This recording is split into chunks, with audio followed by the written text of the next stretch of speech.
484.71. మీకు మ్యాథమెటిక్స్ని ఎలా ఆలోచించాలి, ఇట్లా ఫస్ట్ థింగ్ మనం ఆలోచించాల్సింది ఏంటంటే 484.71, 285.33, రైట్, 33 మైనస్ 827.38 ప్లస్ 73.9.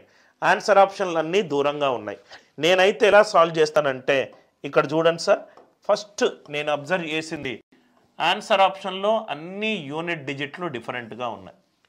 ఆన్సర్ ఆప్షన్లో అన్ని యూనిట్ డిజిట్లు డిఫరెంట్గా ఉన్నాయి కాబట్టి ఓన్లీ యూనిట్ డిజిట్ అటాక్ చేస్తే నాకు చాలు. రైట్, 8, 4, 6 3 ఆప్షన్లు, 3 యూనిట్ డిజిట్లు ఉన్నాయి. ఓన్లీ యూనిట్ డిజిట్ మీద మాత్రమే ఫోకస్ చేస్తాం. 484.71 ప్లస్ 285.33 ప్లస్ 73.90 మైనస్ 827.38. ఇది కదా సార్, మొత్తము లాజిక్ చేయాల్సినంత నాకు టైం లేదు. 1 + 3 4, 4 + 0 4, 4 minus 8 minus 4, 4 minus 8 minus 4 minus 4. ఎప్పుడైతే మనము సబ్ట్రాక్షన్ చేసేటప్పుడు యూనిట్ డిజిట్ ఉందనుకోండి సార్, యూనిట్ డిజిట్ మనకు యూనిట్ డిజిట్ కావాలి, 31 మైనస్ 17. ఇక్కడ చూడండి sir, 31 minus 17, 1 minus 7 minus 6.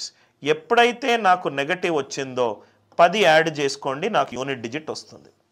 31 minus 17, 1 minus 7 ఎంత? 6. ముందు 1 అనేది 7 కంటే తక్కువ కదా, -6. ఎందుకు సార్ అని అంటే దాని ముందు నుంచి క్యారీ ఫార్వర్డ్ అవుతుంది సార్. 3 మైనస్ 1 2, 2 అనేది 10వ ప్లేస్లో ఉంది కాబట్టి దీని వాల్యూ 2 × 10 -6 అవుతుంది.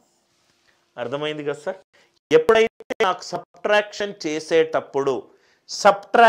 చేసేటప్పుడు నాకు నెగటివ్ వచ్చింది అనుకోండి, యూనిట్స్ ప్లేస్ కావాలి అని అనుకుంటే 10 యాడ్ చేసుకోండి. ఎందుకు అనంటే ఒక నంబర్కి యూనిట్స్ ప్లేస్ కావాలి అనంటే 10తో భాగాహారించి శేషము చేయడమే. Are you all with me? Right, ఇంకొన్ని ఎగ్జాంపుల్స్ ఇద్దాం. 37లో యూనిట్ డిజిట్ ఏంటి? 7. 10తో భాగాహారిస్తే 37 డివైడెడ్ బై 10, 10 4 40 -3. నెగటివ్ శేషం -3, పాజిటివ్ శేషం ఏమవుతుంది? 10తో యాడ్ చేయాలి. 10 - 3 ఎంత? 7. ఆన్సర్ ఎంత? 37లో యూనిట్ డిజిట్ ఎంత? 7. మళ్ళీ చూడండి సార్, ఇక్కడ మళ్ళీ చెప్తున్నాను, రైట్, దయచేసి ట్రెడిషనల్ మెథడ్స్ కాకుండా మీరు ఎన్ని ఎక్కువ క్లాసెస్ నా వింటే అంత ఫాస్ట్గా మీరు సాల్వ్ చేస్తారు. అనిల్ సార్ ఏమన్నాడు? యూనిట్ డిజిట్లు అన్నీ కూడా 3 ఆప్షన్లలో 3 డిఫరెంట్ యూనిట్ డిజిట్లు ఉన్నాయి కాబట్టి యూనిట్ డిజిట్ అనే ఆయుధం వారు ఉన్నాడు. 1 + 3 4, 4 + 0 4, 4 - 8, 4 - 8 ఎంత? -4. ఎప్పుడైతే నాకు నెగటివ్ ఆన్సర్ వచ్చిందో యూనిట్స్ ప్లేస్లో 10 కూడాలి. 10 - 4 ఎంత? 6. 10 - 4 ఎంత? 6. ఒకటే ఒక ఆప్షన్లో నాకు 4 ఉంది, ఒకటే ఒక ఆప్షన్లో నాకు 4 ఉంది. ఆర్ యు ఆల్ 6 ఉంది. Are you all with me? Sir more than 1 option కూడా 6 ఉండొచ్చు. ఎస్ ఉండొచ్చు, ఇక్కడ లేదు. ఉంటే ఏం సాల్వ్ చేయాలో అది కూడా చూద్దాం. ఇది అందరికీ అర్థమైందా సార్?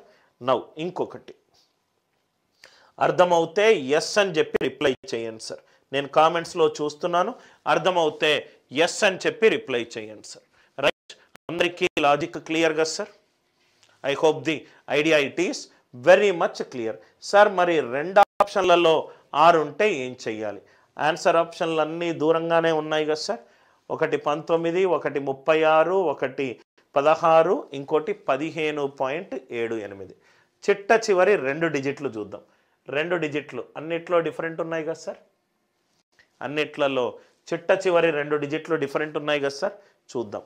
సో చిట్ట చివరి 2 డిజిట్ల మీదనే ఫోకస్ పెడదాం. రైట్, ఎలా వస్తుందో చూద్దాం. 71 + 33 104 అంటే 04. 04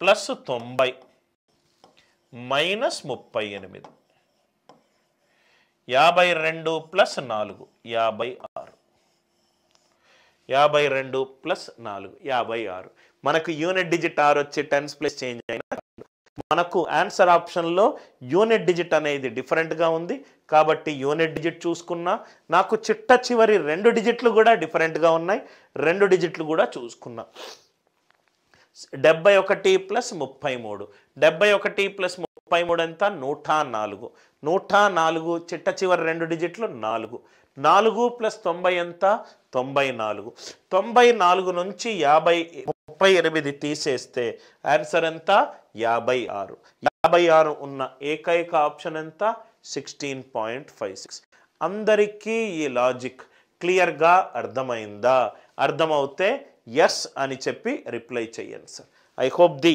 idea it is very much clear to you right unit digit డిఫరెంట్గా ఉంటే యూనిట్ డిజిట్ ఆప్షన్లు దూరంగా ఉంటే అప్రాక్సిమేషన్ లాస్ట్ 2 డిజిట్లు డిఫరెంట్గా ఉంటే లాస్ట్ 2 డిజిట్లు మొత్తము చెయ్యాల్సిన అవసరం లేదు